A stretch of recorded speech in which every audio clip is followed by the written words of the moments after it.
Hi, love. Welcome to Rain Sounds Reverie. Whether this is your first time tuning in or you've been with us for a while, I'm so glad you're here. To the new subscribers, thank you for joining this little corner of peace on the internet. This channel is for late nights, quiet hearts, and those who feel deeply. We blend rain, lofi, and stories that sound like something you've always needed to hear. Tonight's story is called When the Sky Forgot to Cry. It's a gentle unraveling of someone who learns to move on by choosing softness in a world that hurt her. But before we begin, here's a short set of calming music to help you settle in.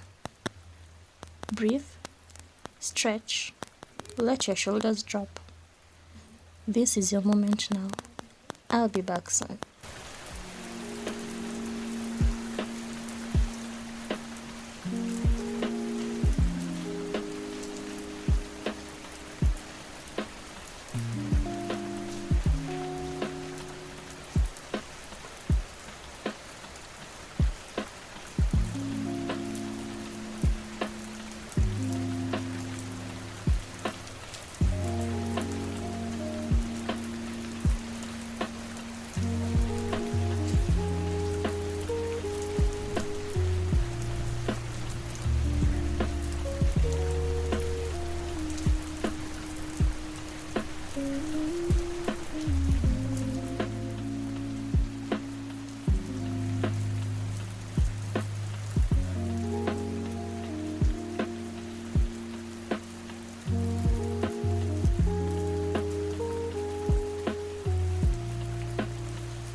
Realized she wasn't crying over him anymore.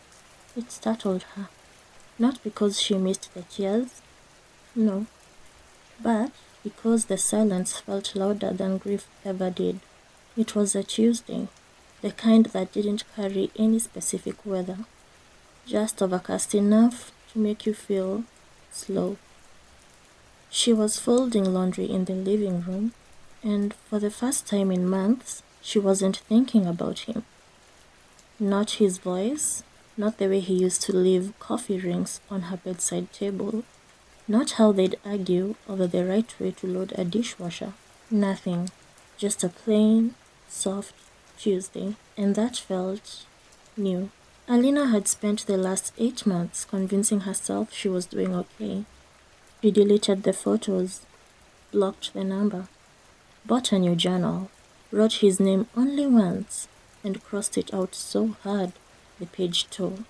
She replaced her perfume, rearranged her bookshelf, cried into soup while pretending to watch sitcoms. But healing isn't linear. It doesn't come wrapped in closure or clarity. It comes in the quiet, in moments like this one, just her, her folded shirts, and the steady breath she didn't realize she'd been holding. That night, she sat by the window, watching the clouds roll in. The forecast said rain, but the sky was stubborn, heavy, pregnant with a storm that never arrived. She thought about how much that reminded her of herself. She remembered the weekend in the countryside, rain hammering on the cabin roof, his arms around her as if she was something breakable.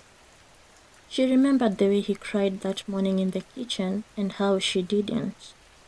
Not because she wasn't hurting, but because she was already tired of drowning, already tired of loving someone who only reached for her when he was falling apart. That was the last time they touched. After that, it was distance, fewer texts, missed calls, arguments wrapped in politeness, like broken glass hidden in velvet. She had wanted him to fight for her. He had wanted her to make it easy. The hardest part wasn't the ending. It was the way he left her mid-sentence. The way his voice changed, not angry, not cruel, just different, like she had slowly become background noise, and still, even after all that, there was a night, 2 months ago, when she walked past a man wearing his cologne and cried on the train home. Healing is strange. It doesn't happen when you're ready. It happens when you're exhausted, when you've run out of ways to romanticize the pain. Tonight, she made tea without thinking of him. She turned the music low and read her favorite book from page 1. She watered her plant and said, "Look at you, surviving. Maybe she meant the plant, but maybe she didn't. Maybe it was the first time in a long time she meant herself. 2 days later, she wrote him a letter. Not to send it, just to see if she still knew how to speak to him in complete sentences. It began simply, "You hurt me, but not all at once." She didn't list every wound, didn't dramatize her sadness, just wrote what was true. "I kept waiting for you to realize you were breaking me, but I think you just thought I was unbreakable." She folded the letter into a small square and tucked it in her journal. There was no ceremony, no closure, just quiet. That weekend, she visited the park they used to walk in, not out of nostalgia, but because the air felt different, like the world was giving her permission to breathe again. There was a couple on the bench where they had their first kiss. She watched them from a distance, not with jealousy, but with peace. She thought about calling him, not to reconnect, just to say, "I hope you're doing okay." But she didn't, and that silence was the most powerful thing she had ever felt. Because sometimes strength isn't about reaching out, it's about letting the thought pass without needing to act on it. In the weeks that followed, Alina started doing things for the first time again.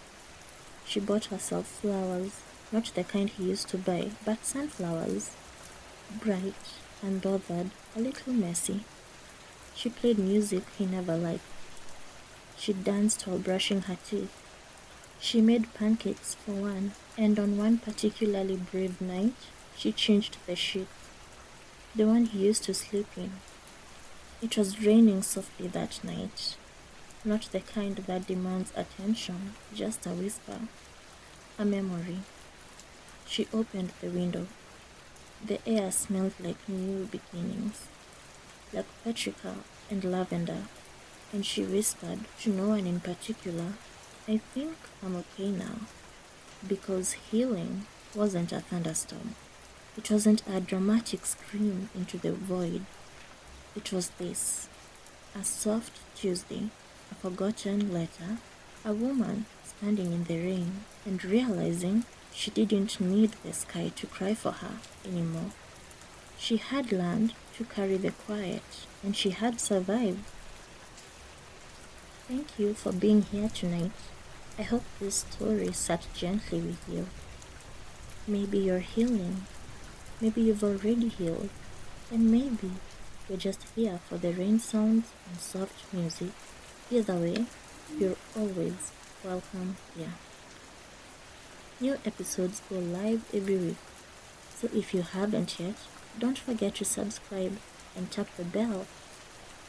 Until next time, be soft with yourself. You're allowed to take your time. Here's one last stretch of music for your night. Bye bye.